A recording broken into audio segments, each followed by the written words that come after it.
안녕하세요, 스타일텔러 진호입니다. 여러분들은 페아널이란 말에 얼마나 동의하세요? 저는 5000% 동의합니다.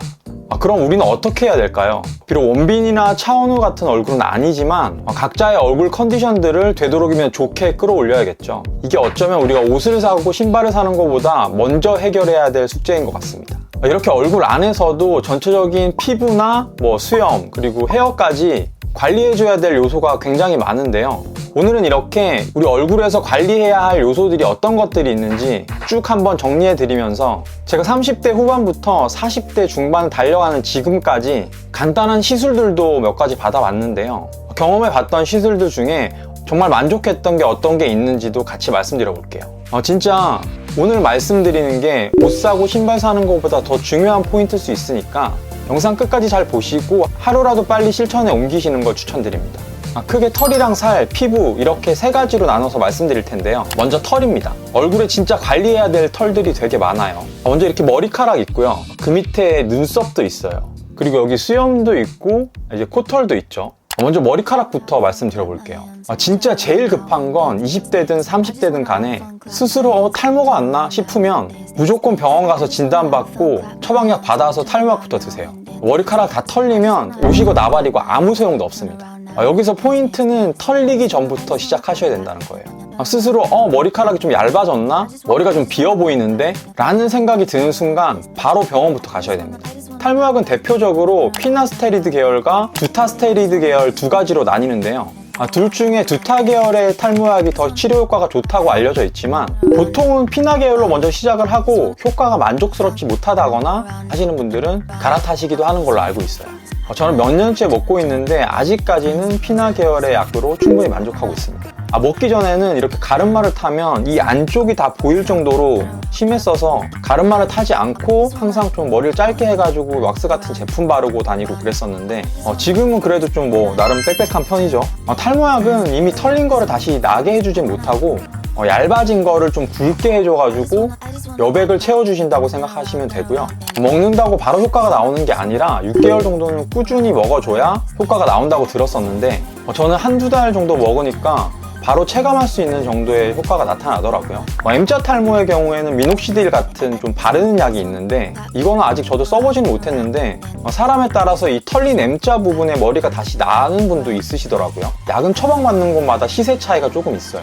저는 처음에 1년에 한 40만 원 정도 했던 것 같은데 이렇게 종로에 있는 성지를 방문하시면 훨씬 저렴하게 처방받으실 수 있으세요. 진짜 하루라도 빨리 시작하셔야 됩니다. 다음은 헤어스타일인데요. 헤어스타일은 어떻게 해야 될까요? 저는 개인적으로 조금 돈이 들더라도 미용실 여기저기 옮겨보시면서 나랑 맞는 미용실과 선생님을 찾는 게 중요하다고 생각이 들어요. 그리고 좀 지저분해지기 전에 자주자주 가시는 게 좋습니다.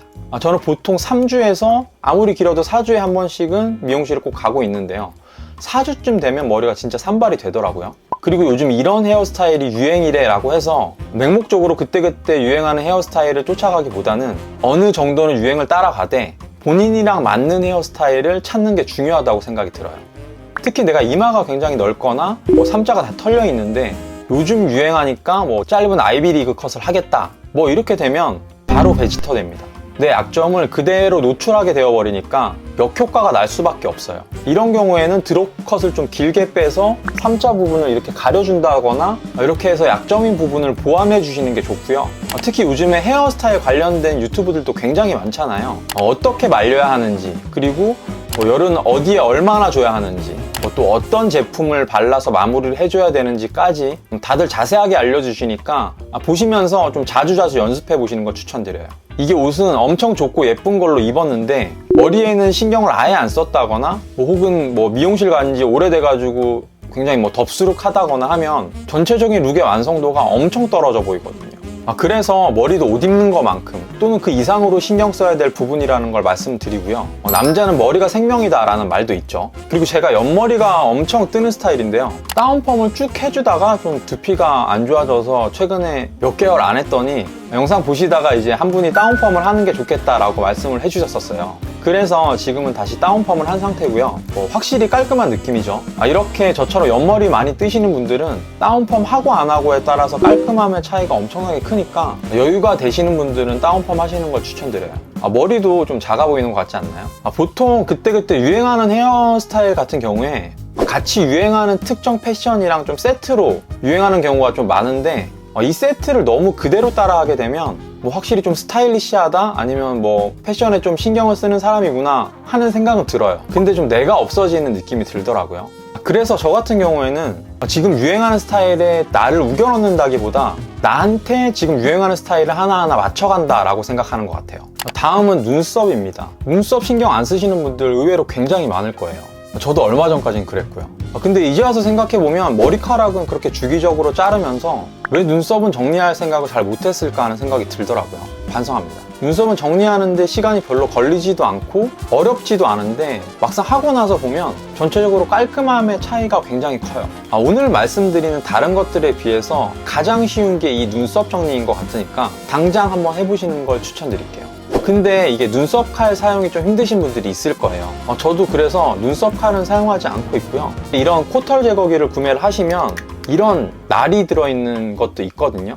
그래서 이걸로 이렇게 정리하시면 편합니다. 이걸로 구렛나루 같은 데도 이렇게 정리를 할 수가 있어요. 그래서 이런 거 하나 사놓으시는 거 추천드려요. 비싸봤자 3, 4만 원 정도 하고 뭐 2만 원대도 있고 그렇거든요. 얼마 안 하니까 이거 하나 사놓으시고 얼굴에 있는 털들을 좀 정리하시는 걸 추천드릴게요. 그리고 이제 코털입니다. 이게 어렸을 때는 괜찮았는데 나이 먹으면서 왜 코털이 밖으로 나오지? 뭐 기분 탓인가 하시는 분들도 있을 거예요. 근데 찾아보니까 그게 기분 탓이 아니었어요. 실제로 나이가 들면 호르몬의 변화에 의해서 코털이 더 길어지는 경향이 있다고 하는데요. 남성 호르몬인 테스토스테론이 노화 과정에서 특정 물질과 결합을 하면 이게 DHT라는 대사 물질로 바뀌게 되는데요. 이게 눈썹이나 코 속 그리고 턱에 있는 모낭에 도달해서 전체적으로 털의 성장을 촉진시킨다고 해요. 이게 우리가 이 코털깎이를 구매해야 되는 이유예요. 기분 탓이 아니라 실제로 길어지는 거였습니다. 가끔씩 뽑는 분도 계실 텐데요. 저도 예전에는 뽑는 경우가 덜어 있었는데 그럴 때마다 좀 염증이 생기더라고요. 그래서 코 안이 붓기도 하고 또 그 염증이 바깥쪽까지 빨갛게 부어오르는 경우도 있어서 결국에는 보기에도 굉장히 안 좋아지더라고요. 뽑지는 마세요. 털의 마지막은 이렇게 수염입니다. 처음 말씀드린 탈모약과 더불어서 여기서도 할 말이 좀 많은데요. 저는 수염이 엄청 많이 나는 편이었어요. 이렇게 구렛나루 쪽도 그렇고 이 볼까지도 수염이 났었는데요. 이게 아침에 면도를 해도 다들 아시는 푸른 자국이 남아있고 오후쯤 되면 수염이 다시 올라오기 시작하니까 정말 스트레스 받더라고요. 그래서 저녁 약속이 있으면 일회용 면도기를 사가지고 근처에 있는 전철역 화장실에 가서 다시 면도를 하고 약속에 나갈 정도였어요. 그리고 가끔씩 주말에 시간 날 때는 쪽집게로 다 뽑아버리기도 했었어요. 여기 보시면 이렇게 상처가 이렇게 보이실지 모르겠는데 이렇게 흉터가 하나 있죠. 이게 잉그로운 헤어 뽑다가 생긴 상처에 착색이 돼가지고 이렇게 흉터가 생겨버렸어요. 아무튼 이렇게 스트레스를 받다가 한 5년 전쯤에 벼르고 벌었던 레이저 제모를 하게 됩니다. 결론부터 말씀드리면 수염 때문에 고민이신 분들은 당장 가셔서 레이저 제모 하시는 걸 추천드려요. 아픕니다. 굉장히 아파요. 하지만 효과가 진짜 드라마틱합니다. 면도를 안 해도 된다는 편리함은 효과 축에도 끼지 못해요. 일단 면도를 해도 남아있던 푸른 자국이 다 없어지고요. 구렛나루랑 볼에 있던 이제 모근이 다 사라지게 되니까 얼굴 전체가 좀 깨끗해지고 환해집니다. 실제로 저는 레이저 제모 받고 나서 얼굴이 깨끗해졌다는 소리도 굉장히 많이 들었고 피부가 왜 이렇게 좋아졌냐, 피부과 좀 알려달라 이런 말도 엄청 많이 들었어요. 이렇게 제모 같은 경우에는 장비빨이 좀 있습니다. 찾아보시면 아포지 플러스나 젠틀맥스 프로 크게 이 두 가지 장비로 나뉠 텐데요. 가격은 아포지 플러스가 훨씬 저렴할 테지만 본인이 어느 정도 수염 두께가 있으시다 하시는 분들은 무조건 젠틀맥스 프로로 가시는 걸 추천드릴게요. 가격대가 좀 있긴 하지만 이게 효과가 훨씬 좋습니다. 그리고 최근에는 젠틀맥스 프로 플러스라는 장비가 또 나왔더라고요. 이거는 고통이 훨씬 덜하다고 하니까 아픈 게 두려우신 분들은 이걸로 받아보셔도 될 것 같아요. 참고로 저는 좀 옛날에 받았다 보니까 듀에토라는 장비로 받았었어요. 보통 처음 받으시면 한 2주 정도는 이거 없어지는 거 맞아 하는 의심이 들 정도로 별 효과가 없는 것 같긴 한데 10일에서 2주 정도 지나면 수염이 진짜 우수수 빠지실 거예요. 저는 한 3개월에 한 번씩 한 3년 정도 꾸준히 받고 지금 제모 안 한 지 한 1년 반 정도 지났는데요. 최근에 가끔 한두 개씩 올라오긴 한데 뭐 그런 것들은 그냥 하나씩 뽑아주고 있고요. 이게 영구 제모가 아니라 반영구의 개념이지만 이렇게 좀 오래 받다 보면 안 나는 경우도 있는 것 같습니다. 진짜 레이저 제모는 강력 추천드려요. 이제 털은 끝났습니다. 이야기를 하다 보니까 좀 주저리 좀 길어진 것 같은데요. 할 말이 너무 많았나 봐요. 그래서 영상을 좀 두 편으로 나눠야 될 것 같아요. 다음 영상에서는 모두의 적인 살과 그리고 피부에 관해서 말씀을 드릴 거고요. 초반에 말씀드렸던 울세라 비포 애프터는 다음 영상에서 비교해서 좀 보여드릴게요.